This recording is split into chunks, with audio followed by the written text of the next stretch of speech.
Welcome to the Sales Unlocked webinar. My name is Medhat. I'm the CEO and co-founder of Ginni AI, um, a sales intelligence tool for sales teams. We built an AI coach that scores every call and gives you feedback. Basically, we help companies close more deals. And this webinar series is all about like sharing real stories, practical frameworks, and strategies to help companies build scalable, modern sales organizations. And today, I'm super excited to welcome my guest and my friend, Raunak Datt, a go-to-market leader who has helped a lot of B2B startups in the region to build scalable gross motion. And yeah, you are also an angel investor, and I'm super excited to have you. Thank you so much for joining. Welcome to the webinar, and I think we can start by a quick introduction about yourself, your journey, and how did you end up with go-to-market? Thanks so much, Mike. Super excited. Big fan of Ginny. Super excited to finally be on Sales Unlocked. Hi, everyone. So my journey with go-to-market literally started from the first day I joined and started my career. For me, go-to-market is a fancy word for sales and marketing and everything that comes with the revenue function. And I started my role in a sales kind of role, a very junior sales role within an events company before going into startups at a very early stage in that same events company, moving into the tech ecosystem in the region, trying out product, being in digital marketing, and then finally working on very sales oriented roles across enterprise and early stage before realizing a few years ago that go to market is actually a full revenue function. And then I've just been focused on looking at it from a high level and also trying to understand the technical side of marketing and sales. So yeah, very early stage guy. I don't have a lot of corporate experience. I think the biggest team I've been in is like 50 people in a company. So if you put me in an enterprise organization, I will pretty much panic. But if you put me in a startup, I'm very comfortable. So that's a bit about me. That's amazing. Thank you so much. And yeah, I think there is something wrong with the voice. You're not breaking up, but I don't know what's happening. But so let's see if this stays on. I actually have a lot of questions, but I also want to tell everyone joining that we will have an open Q&A at the end. So please feel free to post your questions on the chat or on the question section. We'll get into that. We'll have like 10 minutes at the end to cover that. And I think let's start with what's go-to-market 2.0, the future of go-to-market. Everyone is talking about the rise of go-to-market and Clay and all these different tools that we are hearing and go-to-market in the AI era. What's your view on that? How do you see it? What's changing basically? Yeah. So um, if you look at go-to-market 1.0 as having multiple people working within an organization and marketing and sales and pricing and trying to get everyone oriented towards building a growth organization, which can just get tons and tons of customers. Go-to-market 2.0 is about leveraging the data to become a highly intelligent go-to-market organization. That's the first thing that what go-to-market 2.0 is. And the second thing that go-to-market 2.0 is that it's using, as every other industry and workflow in a company is, using AI to really autonomously or efficiently drive more output from your go-to-market organization. So the first layer of intelligence is pretty much what you've seen in the earlier days, but really amplified. If there was a CRM that was the big wave of the 2000s and 2010s, nowadays it's about orchestrating your whole stack, finding unique internal context and external signals and using that to become a highly intelligent sales organization. Ones where you know when exactly a customer has a high probability of churning or what customers in the market are the highest potential fit as a prospect and when to best go after them.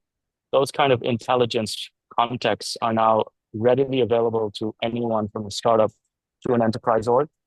And then from the agentic side, aka AI and agents, the ability to use tools now to really drive more efficiency or output, either as an AI SDR that just autonomously handles one whole workflow, or a piece of your workflow like prospecting being handled by a single tool, which can handle five SDRs work.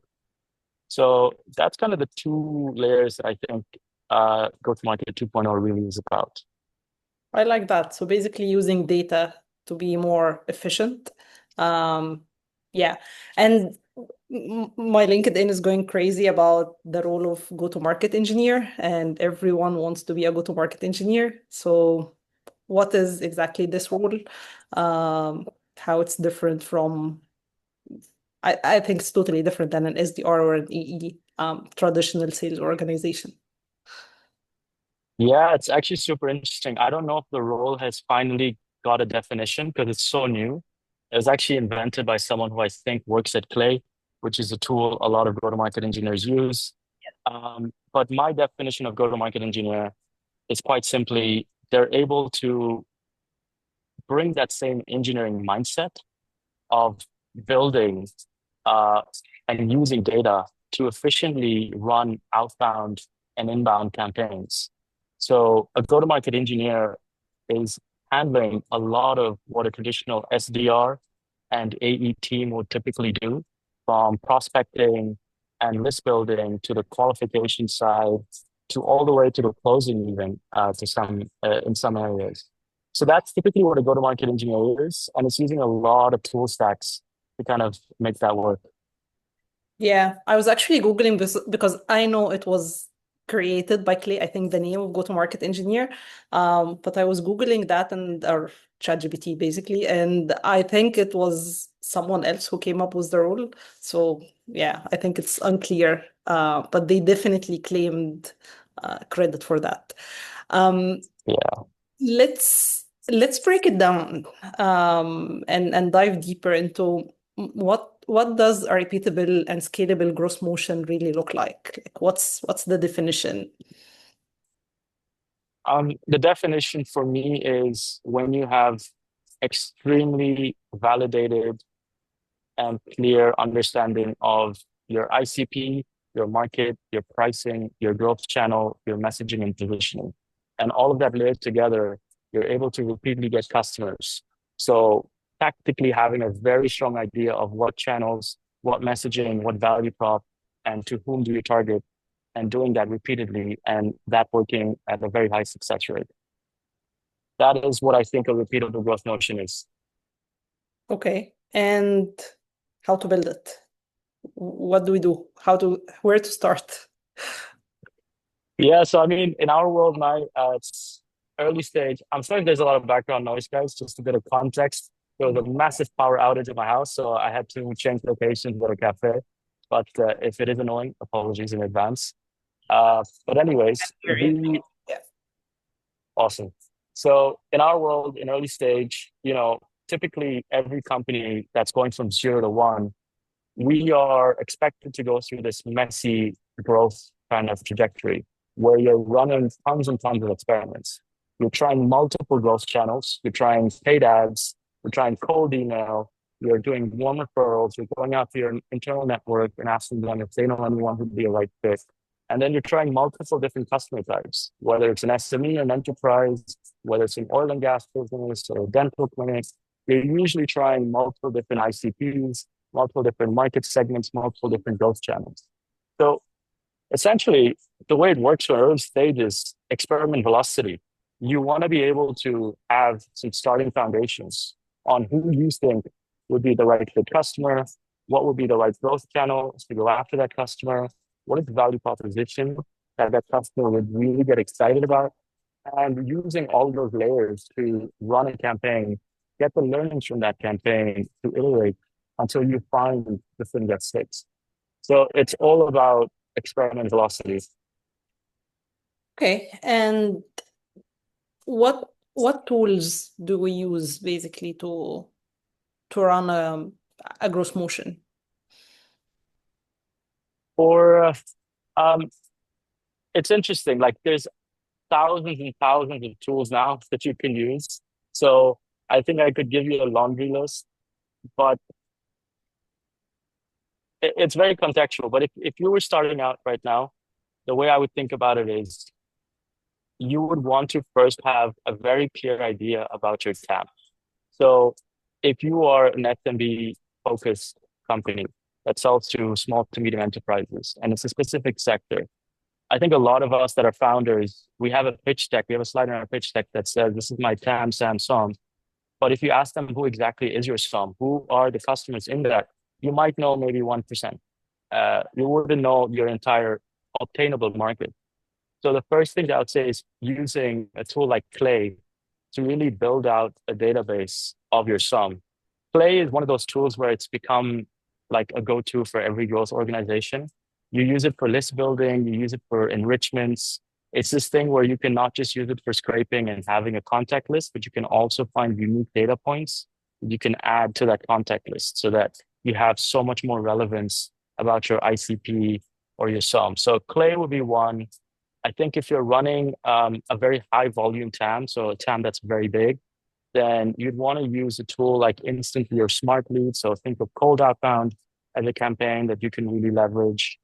And then, there's the traditional tools where if you're going 0 to 1 and you're very low budget, low resource, how do you use your internal network? How do you actually go out there and find warm introductions within your network?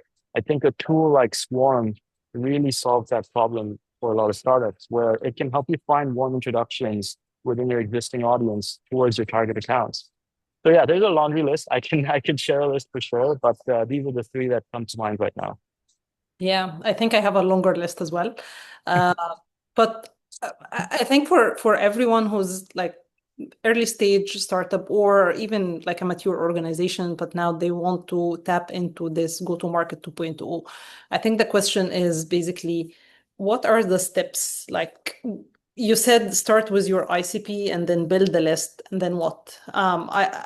There's different channels or distribution channels that you can try. How to choose which one to start with, or you mentioned also experiments. So do you experiment with distribution strategies and messaging or channels, or how does it work?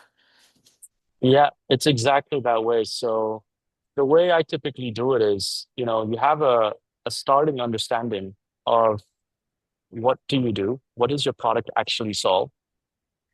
Who does that really solve that problem for? And typically, what's the size of the market that you're going after? What's like, how big is that market that could have this problem and that you could solve for? Now, using those kind of three foundational questions, you can start to intuitively ask what channels make the most sense. If it's a pretty large size of, businesses, like multiple small businesses, that have like 100,000 potential customers, your volume is way bigger. Hence, you can try channels where volume can really come to your advantage. If you're a business that is focused towards enterprise and it's really high ticket, it's a high ACV product, it's focused to a very unique subset of customers, then you know that your growth motions are going to be extremely different to someone that's focused on SME. So starting assumptions are where you begin, where you're saying, I am a startup that has this value proposition I solve to this subset of customers. You use those hypotheses to figure out what your growth channel is. You're pretty much starting with what you think the positioning is. So, how do you basically think you're solving or what problem you're solving for the customer in their own words? And you're identifying and building out a campaign starting from there. So, typically with a business that's focused on SMEs, my general go-to advice is you're using Clay to build out your list.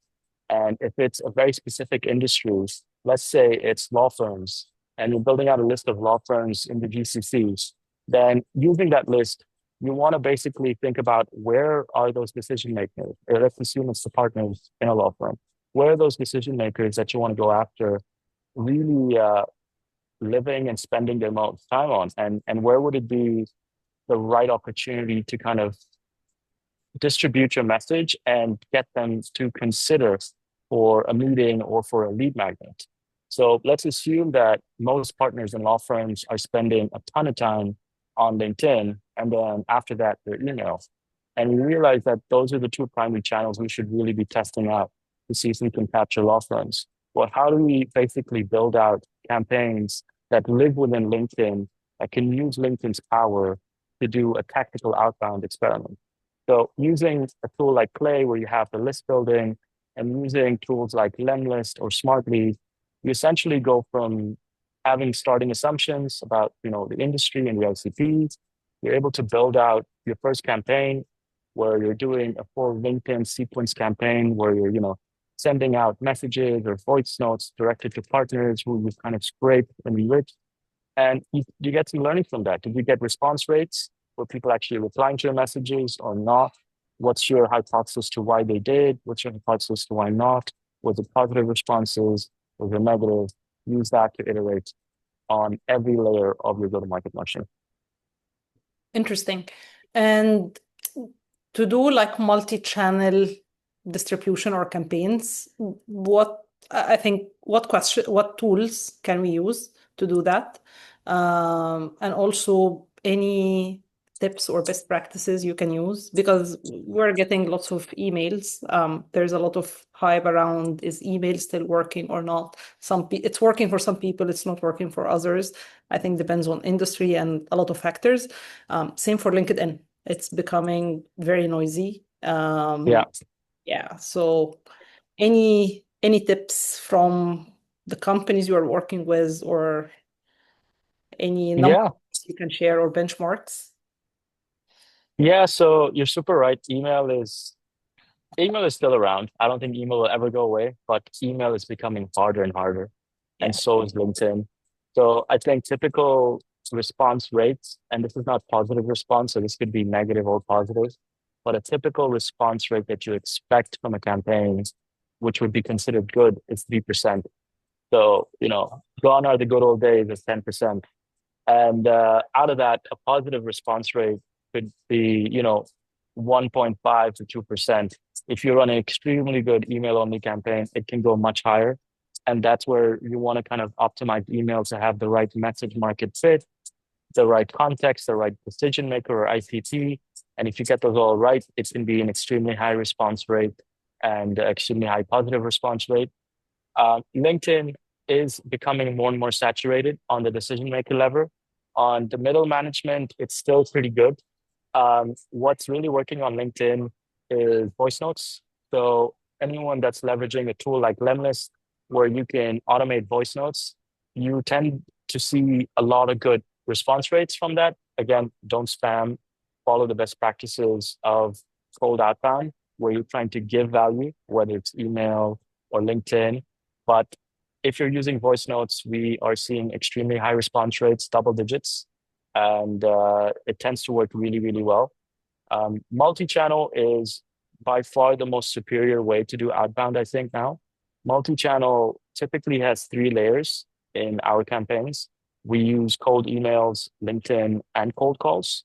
So they typically have multiple touch points, and they work really well on the mid-market enterprise side. They also work on SME, but it seems like a lot of effort to do for typically small ACVs. So you don't want to use it there because of the level of cost and effort that goes into it. But that's pretty much some of the best practices that we see. And finally, I think what I just mentioned now, cold calls. I was so surprised that cold calls really work in some industries, but they really, really do. I mean, if you have a great SDR, or if I haven't found it yet, but if there's a great AI SDR that you find, um, and their ability to really craft good cold call script and then go in and book meetings. Some industries are super responsive to calls, and they actually prefer it to emails and LinkedIn messages. And we've had campaigns where we've had north of 20% demo book rate on our lead list. So we know that cold calling still works. It's very dependent on industry and buyer, but it's also something that we really double down on based on the campaign we're running.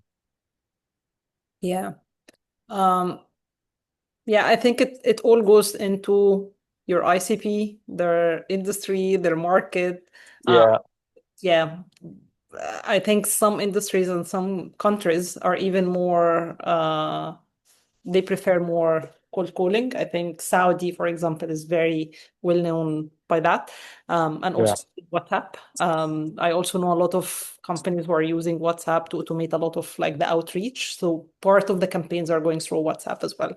Um, okay, my question is like, how do you validate if your go-to-market motion is working? What are the signals? It's on a high level, it's going to be, your CAC to LTV. It's going to be how much are you returning from a revenue point of view in a lifetime value versus the cost of acquiring it. So that's what I think is the fundamental North Star for a go-to-market motion. But on a campaign level, it's really dependent on the campaign, right? So if you're doing outbound, you care about positive replies. Your expectation shouldn't be booking a demo with a lot of these B2B campaigns. It should be really, am I getting, I'm interested. I would like to learn more. Or please share that publication or that lead magnet that you created or that calculator. So I think on a campaign level or an experiment level, it's all about, are you moving towards the ultimate North Star of finding a very efficient CAC to LTV? Um, and on the high level, it is essentially that. Like, are you able to find a motion where the cost of running it is one quarter of the return from a revenue standpoint? Okay. Um, I will challenge that for a minute because if we're talking early stage startups, I agree if you're like later stage, but early stage, I think all what we founders care about at this moment is basically get more customers to the door, and then we figure it out and then we optimize. So what's your advice here? Right. So, I mean, early stage, definitely you want to get more customers. Um, if that's where your signal for growth is, and that's something that could definitely be true, then it's really about, yeah, your ultimate number of demos booked, if that's your sales motion, or your number of customers onboarded. So that's going to be your ultimate North Star. As you said, you wanna look at customer growth. You want to look at your month-on-month growth on your customer side. You're probably not looking at revenue retention or revenue or ARR. You might look at ARR, but not really. It might be more on trying to attract more customers and figure out pricing later. But yeah, you're super focused on customer growth. On an experiment level as well, you're really focused on what is the signal that attributes the customer growth. And that's typically going to be mid-stage or mid-funnel for a sales-led company, demos booked.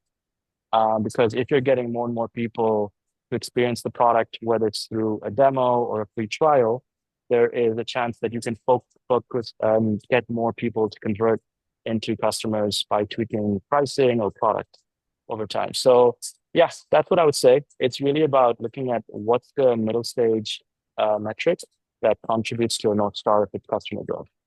And typically it's going to be demos booked or free trials signed up. Okay.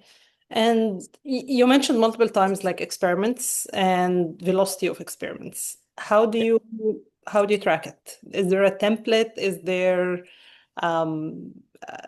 a default way basically to track experiments and results and what to tweak before giving up on a channel? Um, Unfortunately, I haven't found a template so far, but what I do is I really have a clear way of defining what an experiment is.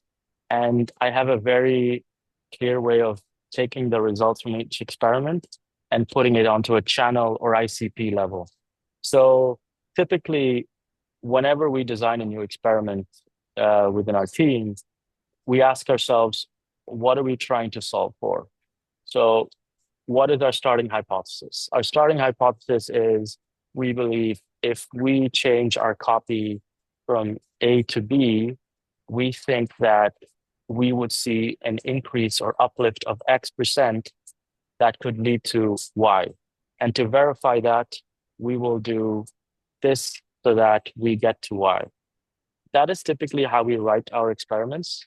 And once we've agreed to that being the hypothesis of the experiment, we run it and we typically we just have, with I work with startups, so we typically have a Google Sheet where we're looking at each experiment on a weekly basis. On Mondays and on Fridays, we're taking our data from our different tools, we're plugging it into each on an experiment level. We're reviewing it on a weekly and bi-weekly basis to look at channels and say, like, okay, guys, we've run 5 experiments in outbound and our response rates haven't really hit. Is it because we've only touched one ICP? Is it because we haven't really iterated on offer? Or is it just that this channel isn't really working for us? We make some educated judgments. If we think we haven't really expanded our hypothesis within a certain channel, let's give it another go. If we feel like it's time to kill it and move on, let's kill it and focus on what is starting to work or where there is potential for it to work. So that's typically how we do it. Another thing that is a superpower for early stage startups is we live in a world now where we have a ton of external context. You can know how startups that are in your industry or similar product or business model like you, how did they go from 0 to 100 million or 10 million in other regions or other parts of the world? And all their growth experiments, all their external data is available. So you can also start making judgment calls based on how they did it. What was their starting formula? Was it community led? Was it, sales led? Was it product led growth? What got them to seed the market and get some traction? And use that to build your starting hypothesis to run your experiments with. Super interesting. Um,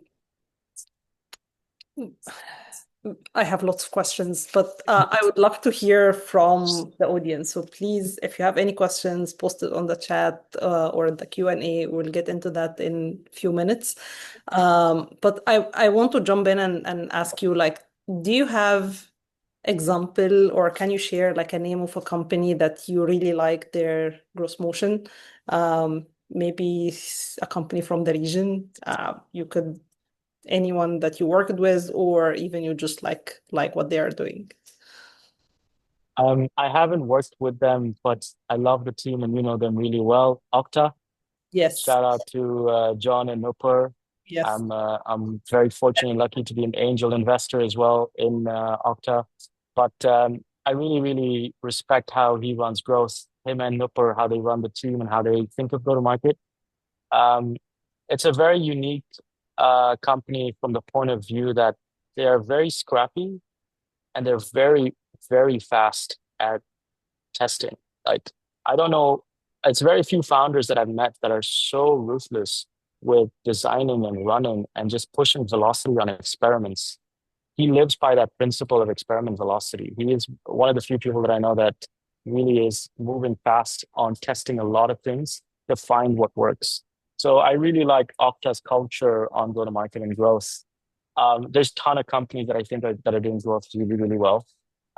There's a lot of founders that I really respect now who are, including yourself, who are doing a lot of things within content-led growth, using founder branding, which I think is a very important channel now. But yeah, if I had to highlight one, it would be the Okta team. Perfect. I love them. Great team, great company. Yeah, we're Yeah. I actually John was one of my guests on the webinar. Yeah, so we had a lot of discussions. Um, okay, you mentioned like founder-led growth and content and LinkedIn. I want to like dive deeper into that because two things. When to move from founder-led sales, mainly as the core channel, into more like gross repeatable motion. When it's too early to scale and when is the right time? Is there any signals for that? Um, Too early to scale. I think there definitely is a too early to scale situation, and I think it could be easy to prematurely, especially, a first-time founder could, if they start seeing an uptick of customers, decide to invest on a sales or a growth organization. So there definitely is a too early to sell. What that signal is hyper dependence, I think, on the startup. So, typically avoid hiring and doing anything that is outside of you, the founder, being the sales leader until you are stretched thin, like until it's just really unfeasible for you to be doing this anymore because the company's not running. That's typical like qualitative signal that I guess I would say.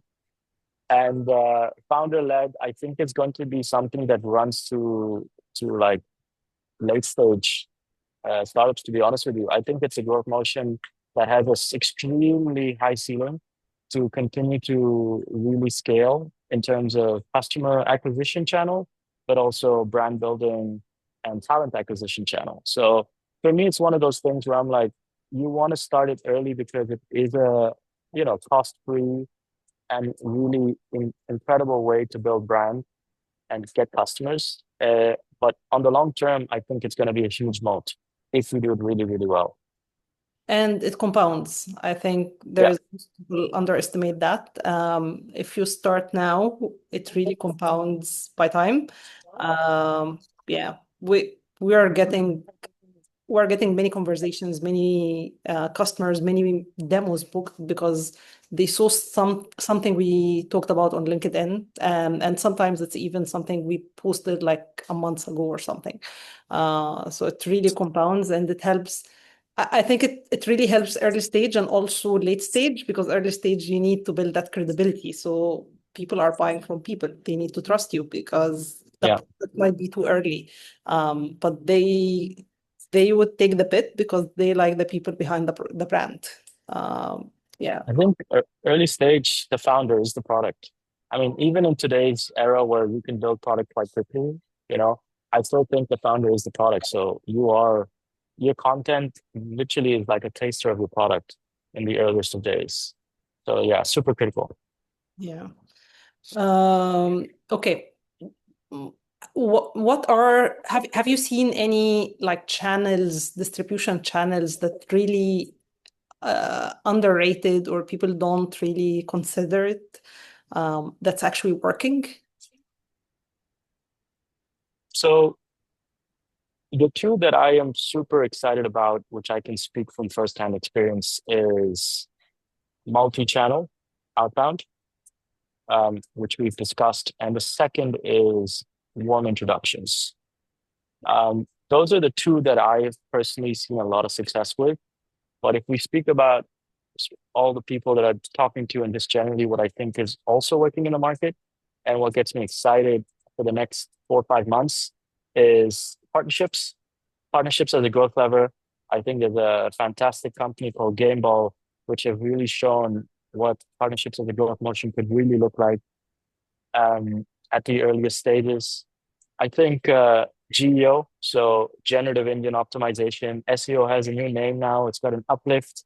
Everyone's stopped hiring content writers and now they're focused on how can they optimize to be in the LLMs and get queried there. So GEO is really a thing now. I think more and more of the search share is moving towards these AI search engines or these LLMs, and it's Any tips becoming. actually on how to get ranked?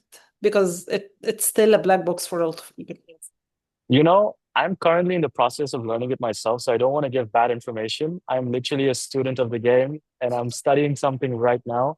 So let's check back in 1 week and I'll give you some of the answers. But what I'm learning is fundamentally, you don't have to rebuild your website. You do have to redesign your content so that it is queryable because LLMs think differently and they look at phrases and they look at rich context. But yeah, there's a lot of new things, but there's also some of the old things that are sticking around in GEO. And there's a few more. There's a lot of interesting channels that are coming out. Thought leadership ads on paid seems to be working extremely well when I speak to other growth leaders. Um, as we spoke about it, content and social selling, which is essentially content-led selling, using your content as a way to find engaged users, and then interfacing with those users via LinkedIn. Community-led growth is also something that I'm super curious about.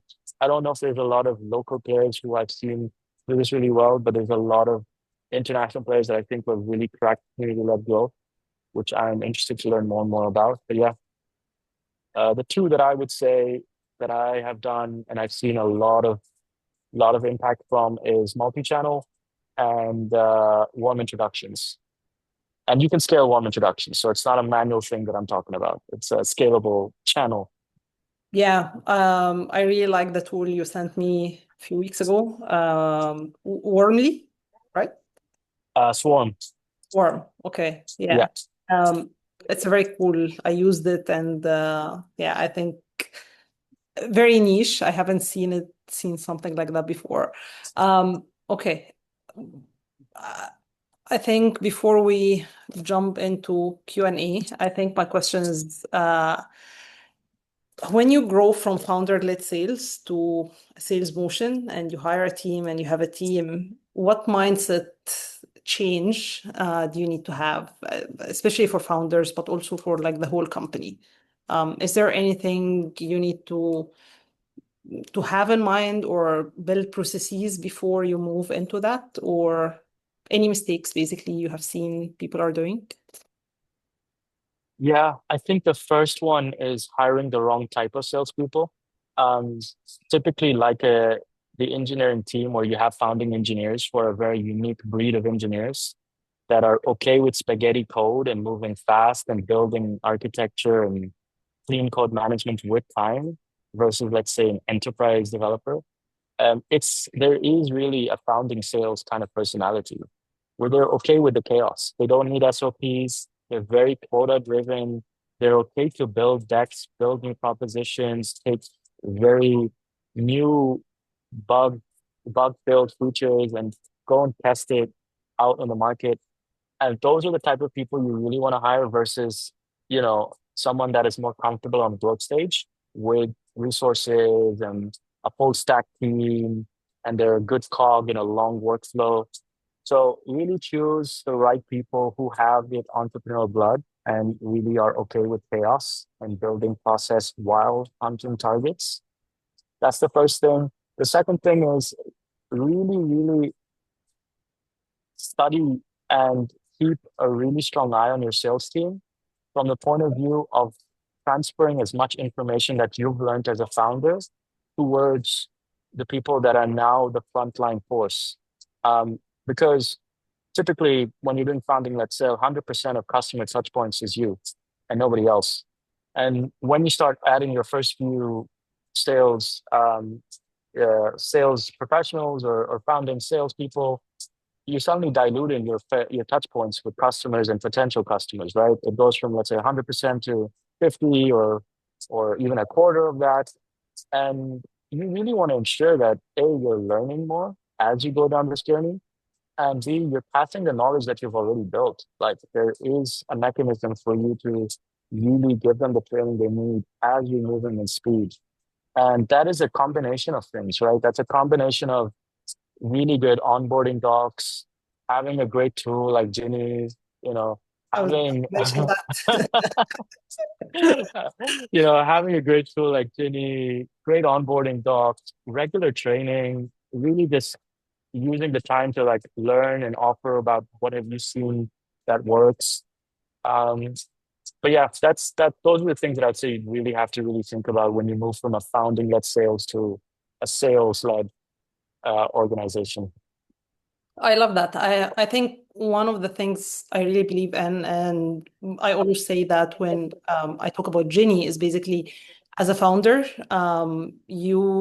you know the product, you know everything inside out. Once you scale and you have the larger the team, the sales team becomes the face of the company. It's not the CEO anymore. They speak with customers every day, and sometimes you don't even have time, or even if you have sales managers, leaders, or directors, or sometimes everyone's super busy. They can't be on every call. They can't listen to calls. And here's Jenny comes in. We listen, we score, we highlight what's important, what's to take care of, and we also try to upskill the team, which is also great. Like you don't bring the team and you just like throw them in the water. You need to keep like working with them, understand what's working, what's not working, and so on. So Yeah, music to my ears. Yeah, and I mean, not every salesperson comes in and knows your industry or your product or your ICP really well.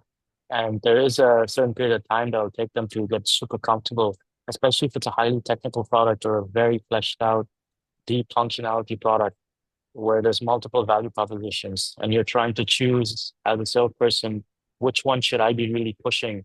Is it the dashboard analytics or is it this?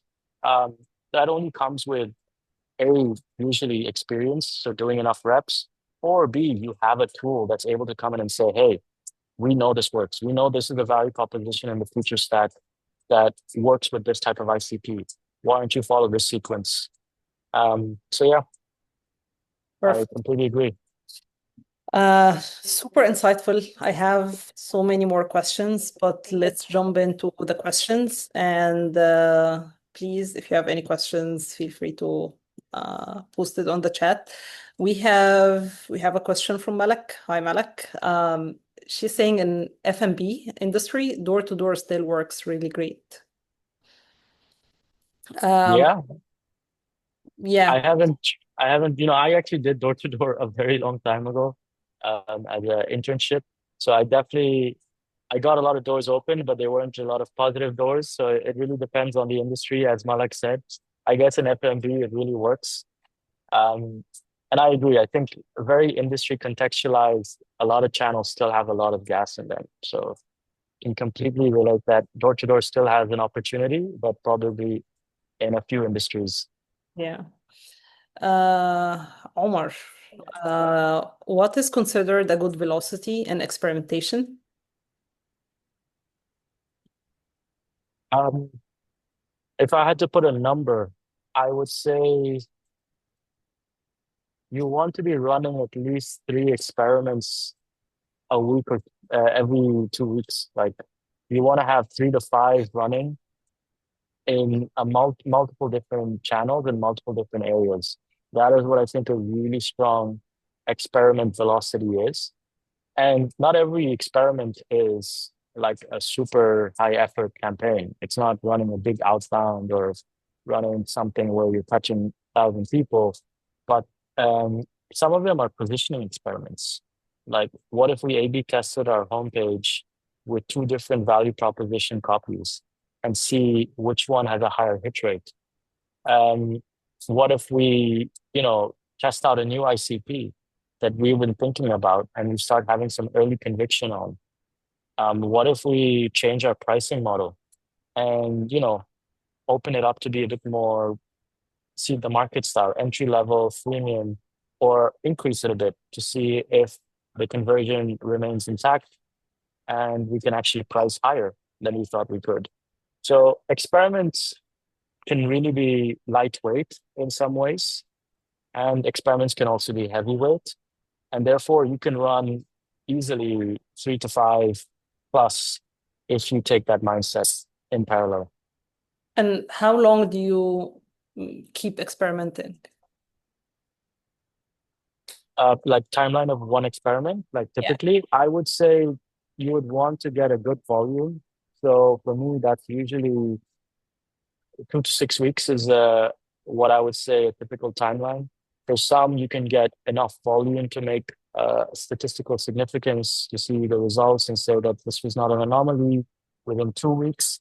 For others, you need a good period of time because it takes time to get them set up and run, and for them to have enough contacts or people that have been, touched by that experiment. So it could be 6 weeks, but you typically want to like keep it within 2 to 4 weeks, and just keep the velocity of how many experiments you run shorter so that you can get more and more experiments out in a year, If you run experiments at the same time, how do you know that the results are not conflicting? that they're not skewed in any way. So Yeah. you typically, yeah, I mean, that's the one thing that you have to think about. You don't want to be running a paid ads campaign with a homepage that's completely brand new. That definitely will be contradictory experiments. So you are trying to selectively choose experiments that have parallelness to them. So if you're running with an assumption of an ICP, you can do that in isolation within one growth channel. And let's say that growth channel is email outbound.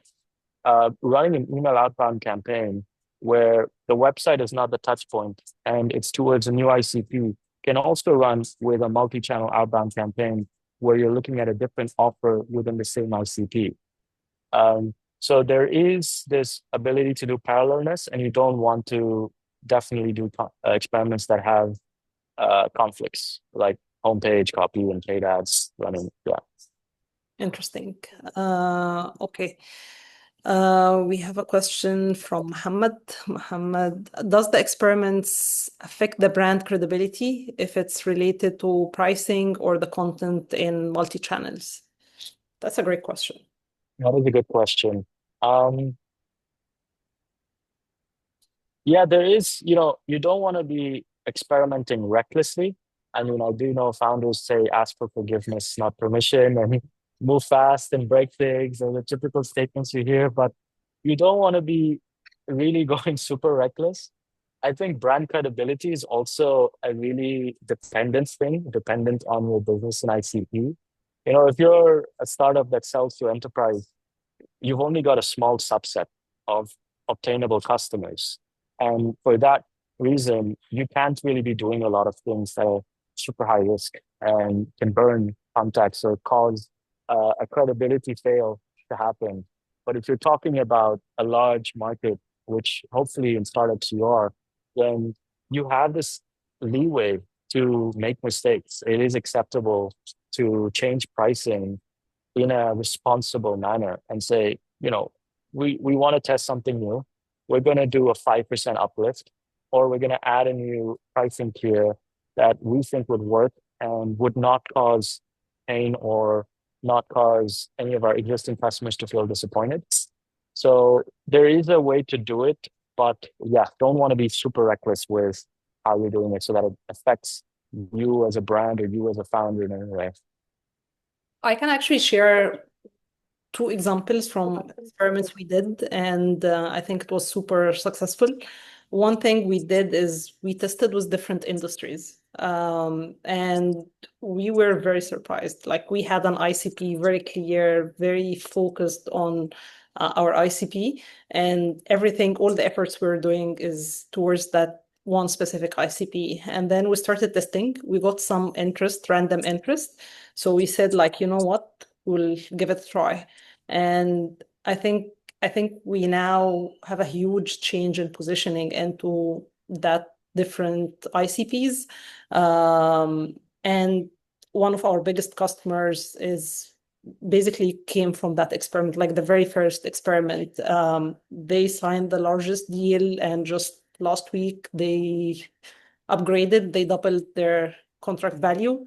So sometimes, especially early on, it's actually very healthy to try new things and not being very fall in love with whatever you created at the beginning, because sometimes it's basically assumptions. So there's a line between assumptions and testing and experimenting. The second experiment is around pricing. We were a little bit not sure how to change the pricing, and we did a lot of experiments, and we started testing that before we actually changed it, and it worked very well. We literally almost doubled our pricing, and it worked. No pushback, but you have to do it right. So there's a lot of like work to be done before pushing. So I agree on being cautious, and but sometimes it works. Sometimes it's Yeah. also we sometimes like it's a mental barrier that we put to be afraid to try new things. So there's a balance between this and that. Yeah, Thank you. agreed. But I hope we answered your question. Next, Yogesh. When an early stage startup starts gaining inbound traction from different customer types, how do you decide whether to tighten focus around one ICP or experiment across use cases to shape the go-to-market motion? Yeah, so I mean, if you have different customers getting onboarded, then you typically don't have a repeatable motion because, in my opinion, a repeatable growth motion includes a repeatable ICP, someone and a market or a certain type of buyer that you can repeatedly go after because that use case has been validated. So until you've not reached a place where one ICP has repeatedly bought and you have a few customers or more than a few customers that fall within that same ICP market segment, you want to continue experimenting. This is especially true with horizontal products. When you have multiple use cases and you're very horizontal, you tend to have a lot of different buyers, right? You tend to have a lot of different companies or sectors. It could be applicable to SMEs and enterprise. It could be, a tiny clinic, or it could be even a huge healthcare organization. And you might have a few of each, but which one will lead to extremely long-term high growth is the question you're trying to ask. And you need to find a repeatable case study, an ICP, a value prop, and a channel that fits and you can repeatedly go after and take a considerable market share within that segment. So Yeah, perfect. Okay. One last question. In your opinion, what's the biggest mistake startups do when it comes to repeatable growth, and how can they avoid it? and they don't test enough. Yeah, I mean, your fundamental thing is experiment velocity. I think if you're not testing enough across the board on, your ICP, your positioning, on pricing, on every layer of go-to-market, you are just slowing down the learnings, and therefore you're not coming towards a place where you find the breakout traction. A startup is really about, for some, extreme pivots are required, and you get to those extreme pivots through extreme experiments and learning and using those experiments to find out where your new use case or your new product goes towards or your new market. And it's also about finding which right customer segment within the existing use cases you are using or you have are the best ones for you right now as an early stage company. And that only happens through experiments. There is hundreds and hundreds of variety of companies out there. The world of B2B typically, so I speak from B2B largely, but the world of B2B is very heterogeneous in my opinion. It is not a one equals one. And what I mean by that is one enterprise does not equal one enterprise. It's telecoms are very different to hospital networks, and SME clinics are very different to F&B's multi-outlet businesses. So there's a lot of differentiation, and your product could be a use case to multiple of these segments. So you really want to be a very, very high growth tester. Like, volume of tests will give you the learnings you need across ICPs and positionings and pricings and all the other factors to come towards a place where you know where your product really works. That's amazing. It's been a lot of experiment preaching, but yeah, sorry, that is really what I believe. Yes, that's amazing, super insightful. I think I personally learned a lot from this conversation, and for everyone joining, I hope it was as insightful and helpful. Thank you, Roni, so much for joining, for your time, for all the insights. Is there any last thing you want to share, except from doing experiments? Yeah, no, exactly that. Keep building, keep learning. There's a lot of new tools out there like Ginni, exactly. So there's a lot of stuff happening. It's a moving landscape, and yeah, just keep learning and keep building. Yeah. That's what I would say. That's amazing. Thank you again so much for your time. Thank you everyone for watching, and we will share the recording and takeaways soon. Thank you so much. Thank you so much. Bye. Bye.